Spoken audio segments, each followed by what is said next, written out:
ఆరాధించకూడదు, కనీసం విష్ణువు పేరు కూడా ఉచ్చరించకూడదని కఠినంగా ఆజ్ఞాపిస్తాడు. కానీ తన కొడుకైన ప్రహ్లాదుడు మాత్రం సదా విష్ణువుని ధ్యానిస్తూ పూజిస్తూ హరినామ స్మరణ చేస్తూ హిరణ్యకశిపుడికి కోపం తెప్పిస్తూ ఉంటాడు. ఎన్ని విధాలుగా ప్రహ్లాదుని బెదిరించినా, ఎన్ని శిక్షలు వేసినా ప్రహ్లాదుడు మాత్రం హరినామ స్మరణ పూజ మానడు. విష్ణువు సగం నరుని రూపంలో సగం సింహం రూపంలో అవతరించడంలో ఒక విశేషం. హిరణ్యకశిపుడు తనకు పశుపక్షాదుల వలన కానీ, మానవులు దేవతల వలన కానీ, ఏ ఆయుధాల వలన కానీ, రాత్రి కానీ పగలు కానీ మధ్యాహ్నం కానీ ఇంట కానీ బయట కానీ చావు రాకూడదని బ్రహ్మని శివుణ్ణి మెప్పించి వరం పొందేలా తపస్సు చేసి బ్రహ్మాది దేవతలందరి చేత అలా వరం పొందుతాడు. ఆ వరగర్వంతో అతడు అందరినీ అనగతొక్కుతూ ఉంటాడు. అందుకే విష్ణువు హిరణ్యకశిపుణ్ణి సంహరించడానికి నరసింహ రూపంలో అవతరించాడు. నారాయణ నారాయణ. హిరణ్యకశిప, నీవు విష్ణుద్వేషివి, కానీ నీ రాజ్యమంతటా విష్ణునామస్మరణం సేవనం పూజనం ఉండరాదని ఆజ్ఞాపించారు కదా. నీ ఆజ్ఞను ధిక్కరించిన వారిని కఠినంగా శిక్షించావు కదా. మరి నీ కుమారుడే విష్ణునామస్మరణ చేస్తున్నాడు కదా, ఎందుకు ఊరకుంటివి? మీరు అబద్ధాలు చెబుతున్నారు నారదముని. నా కుమారుడు ఎన్నటికీ అలా చెయ్యడు. ఓ అలాగా, సరే మరి స్వయంగా నీవే చూడు. నీ సుపుత్రుడు చేస్తున్నా నారాయణ నామస్మరణం. ఓం నమో నారాయణాయ, ఓం నమో నారాయణాయ, ఓం నమో నారాయణాయ, ఓం నమో భగవతే వాసుదేవాయ, ఓం నమో భగవతే వాసుదేవాయ.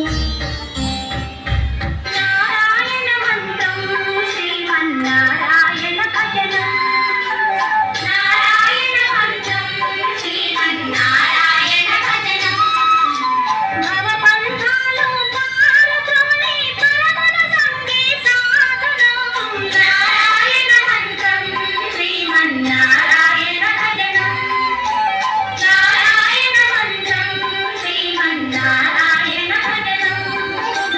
గాలిని బంధించి హఠించి గాసిల కనిలేను, గాలిని బంధించి హఠించి గాసిల కనిలేను, జీవుల జన్మకే క్రతువులా చేయక కనిలేను, జీవుల జన్మకే క్రతువులా చేయక కనిలేను.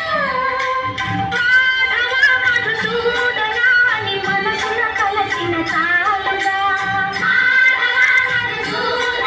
ప్రహ్లాద, నిన్ను చంపి తీరుతాను. హరినామస్మరణ మానమంటే నన్నే ధిక్కరిస్తావా?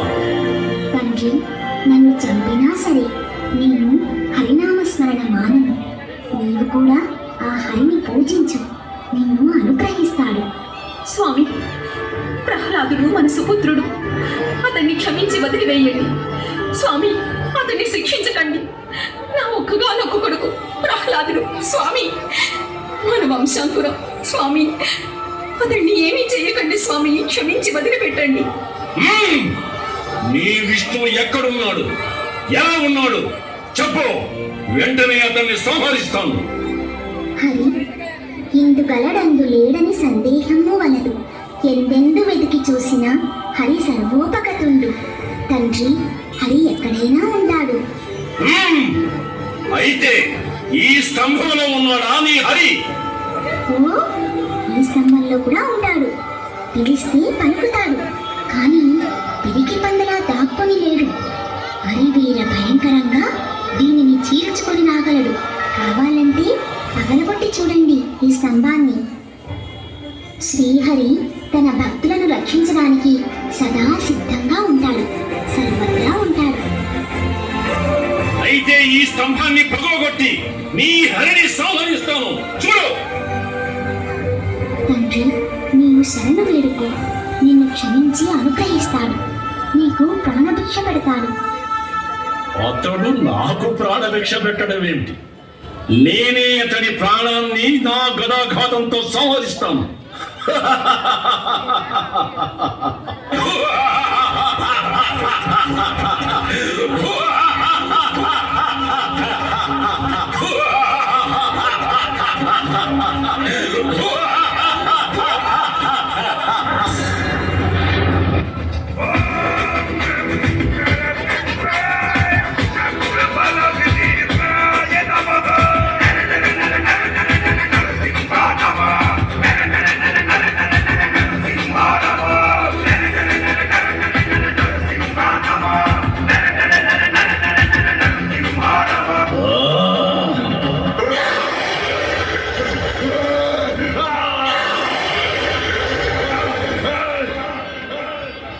శాంతించు స్వామి, శాంతించు. నా తండ్రి గారికి మోక్షాన్ని ప్రసాదించు. ఓం నమో నారాయణాయ. ఓం నమో నారసింహాయ. ఓం నమో నారాయణాయ. ఓం నమో నారసింహాయ. ఈ విధంగా తన భక్తుణ్ణి రక్షించడానికి, దుష్టుడైన హిరణ్యకశిపుణ్ణి శిక్షించడానికి నరసింహ రూపంలో అవతరించాడు విష్ణువు. గోవింద గోవింద గోవింద గోవింద గోవింద గోవింద గోవింద గోవింద